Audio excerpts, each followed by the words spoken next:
जनता party के क्षेत्रीय अध्यक्ष श्री मानवेंद्र सिंह जी,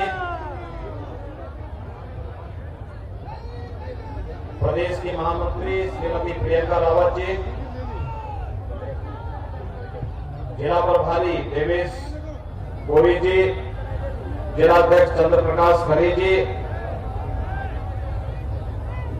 लोकप्रिय सांसद सीआरपी पटेल जी, भारतीय जनता पार्टी के चित्रकूट से प्रत्याशी और प्रदेश सरकार के मंत्री श्री चंद्रिका प्रसाद उपाध्याय जी, मानिकपुर से विधायक श्री आनंद शुक्ला जी, मानिकपुर से अपना दल और भारतीय जनता पार्टी समर्थित प्रत्याशी से अविनाश चंद्र द्विवेदी जी,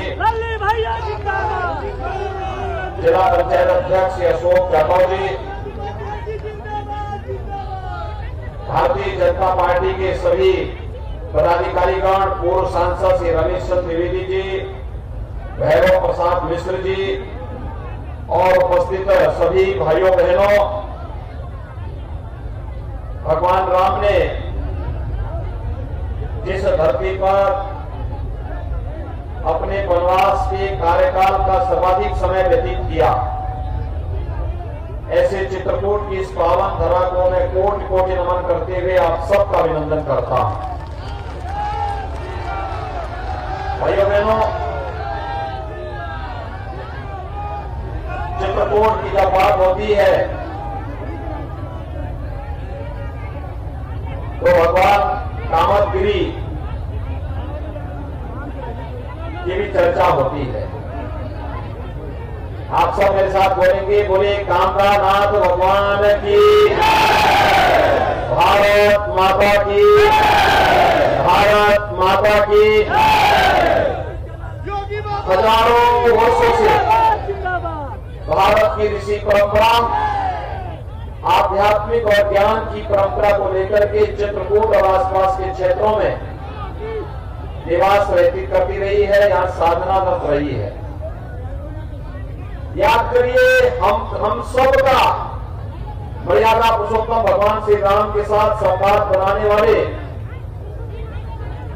त्रिकालदर्शी ऋषि महर्षि वाल्मीकि भी इसी धरती पर जन्म लिए और उनकी पावन स्थली अभी मुझे बगल में देखने को मिला। हमारी सरकार ने तय किया है, भाइयों बहनों, हमारी सरकार ने तय किया है कि लालापुर का विकास इतना करेंगे कि दुनिया के अंदर एक दर्शनीय स्थल बन जाएगा।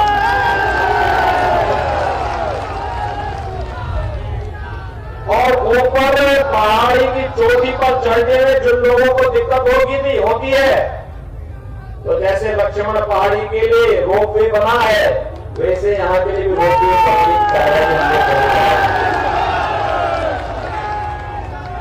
भाइयों बहनों, ऐसे ही राजापुर के लिए भी रामचरितमानस के माध्यम से भगवान राम की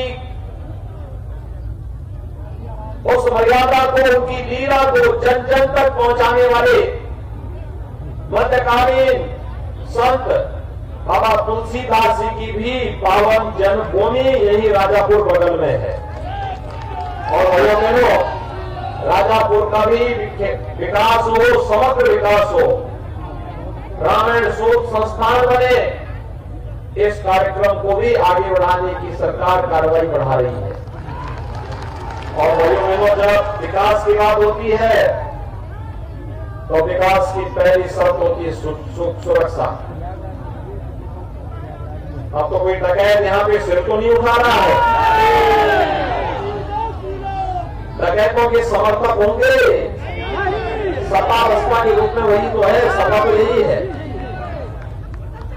ये समाजवादी पार्टी विशुद्ध रूप से डकैतों की समर्थक पार्टी है, आतंकवादियों की समर्थक पार्टी है,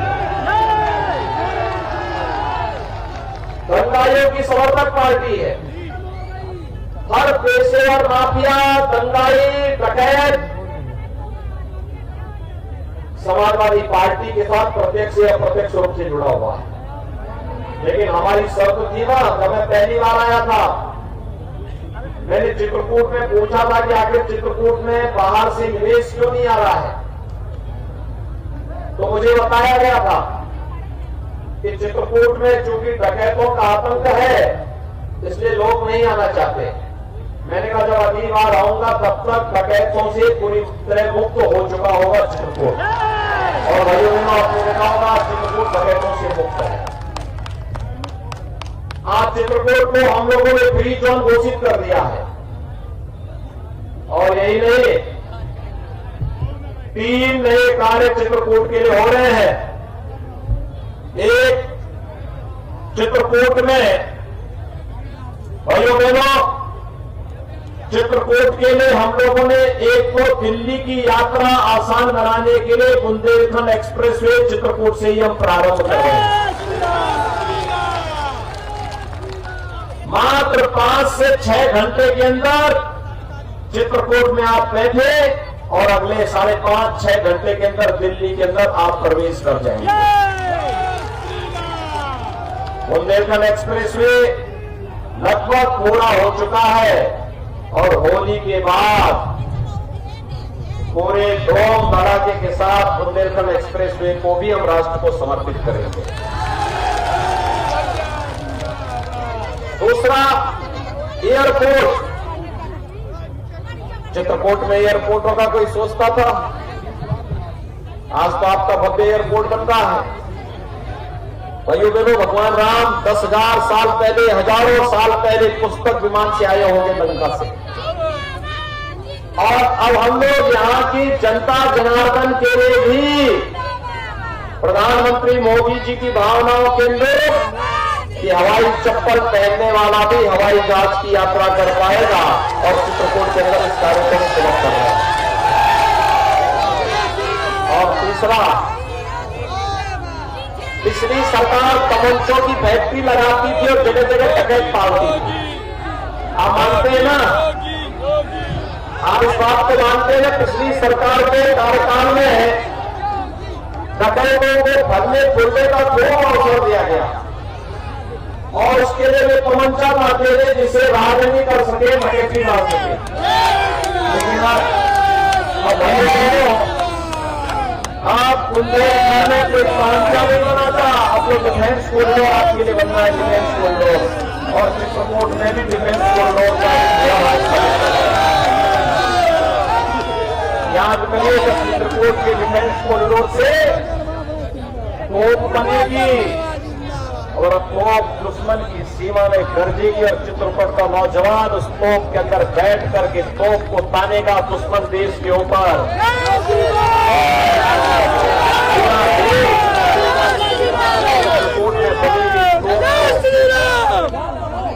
सैल्यूट करेगा। बुंदेलखंड में जो समस्याएं थी भाइयों बहनों, एक पेयजल की सिंचाई,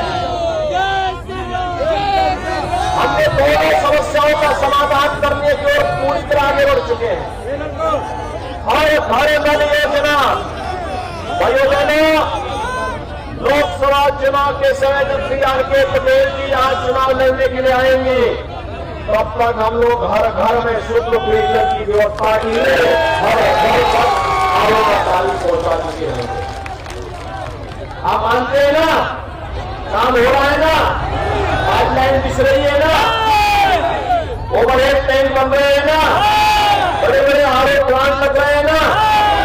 आज जो एक बोतल पानी आपको 15 से 20 रुपए में मिलती है, यही पानी फ्री में पाइप से आपके घर में पहुंच जाएगा। लेकिन तब पानी पिलाने में कंजूसी मत करना, जगह जगह प्याऊ लगा देना। और ये काम आजादी के बाद भी हो सकता था।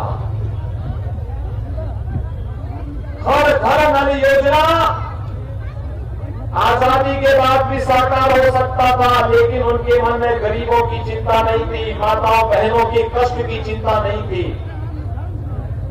उन्हें केवल अपनी चिंता थी। डकैतों का आंदोलन कांग्रेस सपा बसपा की सरकार में भी हो सकता था, लेकिन भाइयों बहनों इन डकैतों का इस्तेमाल ये लोग अपने लिए करते थे, क्योंकि इनकी प्रवृत्ति ही डकैती डालनी थी। बहुत अंतर नहीं था। एक डकैत गांव में डकैती डालता था, एक सत्ता में बैठ करके विकास की योजनाओं में डकैती डालता था या गरीब कल्याणकारी योजनाओं में डकैती डालता था।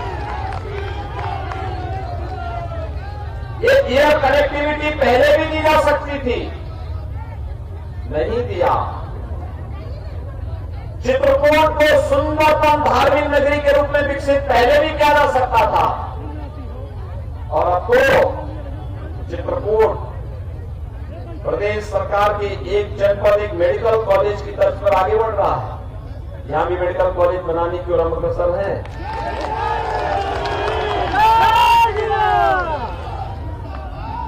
भाइयों बहनों, मुझे एक बात बताइए, चित्रकूट में क्या 2017 के पहले बिजली मिलती थी? देखो, झूठ मत बोलना है। और 2017 के बाद नहीं है ना? आज कोई भेदभाव तो नहीं होता, ऐसा तो नहीं होता है कि ब्राह्मण के यहाँ बिजली आएगी और दूसरी जाति के यहाँ नहीं आएगी। चंद्रिका जी ऐसा तो नहीं करते ना? यानी बिजली सबको है ना, सबको बिजली, पर्याप्त बिजली है ना। और ये भेदभाव भी तो नहीं होता है ना कि पहले जो होता था ईद और मुहर्रम में बिजली आएगी और दीपावली होली में नहीं आएगी, ऐसा भेद तो नहीं होता ना? 17 के पहले तो होता था। दूसरा मुझे बताइए, वैक्सीन आपको मिली? कितने लोगों ने वैक्सीन लगाई? सब लोग लगा दी है। आपको धन्यवाद, मैं आपका अभिनंदन करूंगा। ये वैक्सीन कोरोना के खिलाफ देश की लड़ाई का प्रतीक है। और भाइयों बहनों, कोरोना कालखंड में आपने देखा होगा प्रधानमंत्री मोदी जी के नेतृत्व में कैसा कार्य हुआ। कोरोना कालखंड में फ्री में टेस्ट, फ्री में उपचार, प्रवासी हो या निवासी सबको फ्री में राशन, और कोरोना कालखंड में हर परिवार को महीने में 2-2 बार राशन देने की व्यवस्था हुई। मिला कि मिला राशन? दाल, तेल, नमक मिल रहा है कि नहीं मिल रहा है? ये पहले भी दे सकते थे ना, सपा बसपा के लोग भी दे सकते थे ना, नहीं दिया ना उन लोगों ने। भाइयों बहनों, अभी तो हमने कुछ और भी तय किया है। हमने तय किया है सरकार जब इस बार बनेगी, अब होली और दीपावली में फ्री में रसोई गैस का सिलेंडर भी उपलब्ध कराएंगे। 60 साल से ऊपर की माताओं और बहनों के लिए परिवहन निगम की बस में फ्री में यात्रा की सुविधा भी उपलब्ध करवाएंगे।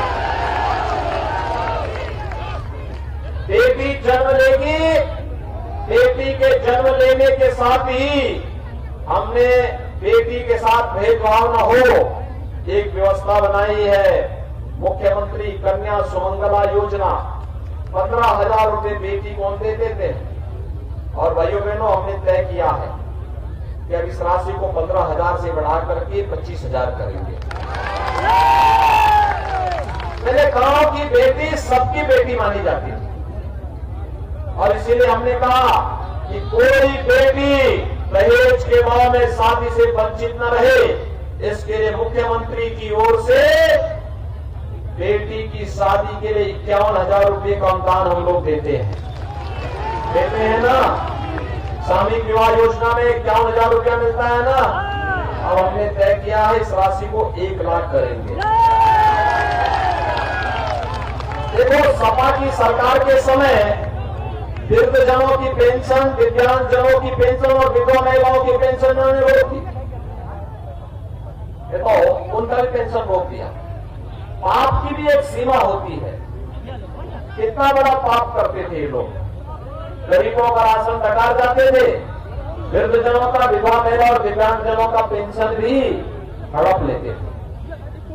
हमने तो इस पेंशन की राशि को बढ़ाया।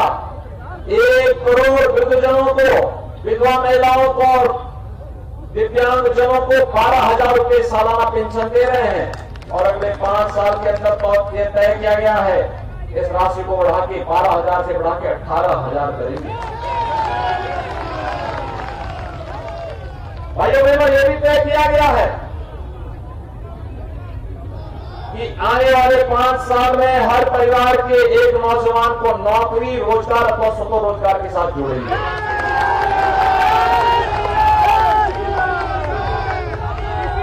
लोग परेशान है, सपा के लोग, बसपा के लोग परेशान हैं कि पहले ये अवैध बूचड़खाना चलाते थे। हमने तय किया है न गौ माता को कटने देंगे और न अन्नदाता किसान की फसल को नष्ट होने देंगे। हर जनपद में पर्याप्त गौशाला और हर गौशाला में सीएनजी भी बनेगा और जो गोबर गैस बनेगा उस गैस को फिर सिलेंडर में पैक करके हर घर तक पहुंचाने का काम करेंगे। बाहर से गैस लेने की आवश्यकता ही नहीं पड़ेगी। भाइयों बहनों, सरकार ने यह भी तय किया है कि 1 करोड़ नौजवानों को वर्तमान में टैबलेट और स्मार्टफोन दे रहे हैं। और भाइयों बहनों, 10 मार्च समाजवादी पार्टी ने चुनाव आयोग को कंप्लेंट किया कि युवाओं को देने की आवश्यकता क्या।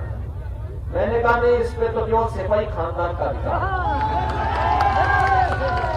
यानी उनके लिए विकास का मतलब क्या है? विकास का मतलब उनका ये होता है कि केवल एक खानदान का विकास हो, बाकी किसी को कुछ न मिले।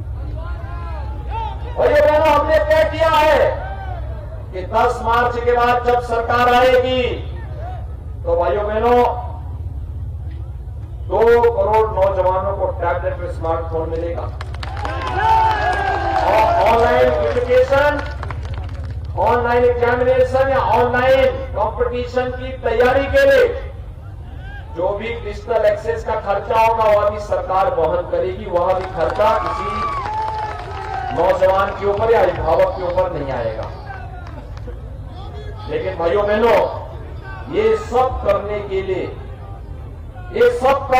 लिए एक दमदार सरकार चाहिए। और दमदार सरकार तब बनेगी जब चित्रकूट और मानिकपुर दोनों सीटें भारतीय जनता पार्टी जीतेगी। सहमत हैं? सहमत हैं? और भाइयों बहनों, हमने ये भी तय किया है, लोग परेशान हैं, सपा के लोग परेशान हैं। गहने साहब मुझसे एक दिन बहस होने लग गई, मुझसे बहस कर रहे थे लोग कि साहब विकास क्या हुआ है। मैंने कभी एक्सप्रेस हाईवे, हर घर नल, ये सभी काम तो वर्तमान में हम लोग करा ही रहे हैं। तो उन्होंने कहा साहब हमने भी विकास कराया। मैंने कहा क्या कराया? कहा साहब हम लोगों ने हर गांव में कब्रिस्तान की बाउंड्री बना दी। उनका विकास कहाँ है? कब्रिस्तान की बाउंड्री में। और हमारा विकास कहाँ है? धामों के विकास में, एक्सप्रेस हाईवे में, हर घर नल योजना में, गांव-गांव की सड़कों के विकास के लिए, चित्रकूट को वैश्विक पहचान दिलाने के लिए, लालापुर और राजापुर को उसकी पहचान दिलाने के लिए हम लोग कार्य कर रहे हैं। भाइयों बहनों,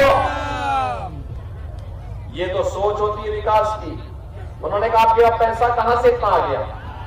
मैंने कहा पैसा के लिए हमारे पास एक तो साफ नियत है, स्पष्ट सोच है, और बाकी जो कुछ बच जाएगा तो उसके लिए हमारा बुलडोजर पर्याप्त है।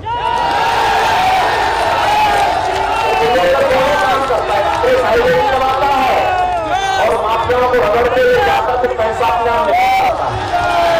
और भाइयों बहनों, यही पैसा एक्सप्रेस हाईवे के लिए, हर घर नल योजना के लिए और हर गरीब को राशन और मकान देने के लिए खर्च हो रहा है। ये बुलडोजर चलता रहे, रुकने न पाए, इसके लिए भारतीय जनता पार्टी के और अपना दल के प्रत्याशियों का जीतना आवश्यक है। सहमत हैं? चंद्रिका जी को कमल के चुनाव चिन्ह पर और अविनाश चंद्र द्विवेदी को अपना दल के चुनाव चिन्ह पर चुनाव विजयी बना के भेजेंगे सभी लोग। देखिए, आज शाम को चुनाव प्रचार बंद हो जाएगा। आज शाम को बंद हो जाएगा, केवल कल का दिन है। परसों पहली शर्त क्या है? पहले मतदान। सहमत हैं? दोनों हाथ करके मेरे साथ बोलेंगे। जहां तक मेरी आवाज जा रही है, दोनों हाथ उठा करके, उधर जो लोग बैठे हुए हैं उस चोटी पर जो बैठे हैं, वे लोग भी, सब लोग हाथ खड़ा करेंगे। घरों की छत के ऊपर भी जो लोग खड़े हैं वे लोग भी बोलेंगे भारत माता की, भारत माता की, भारत माता की।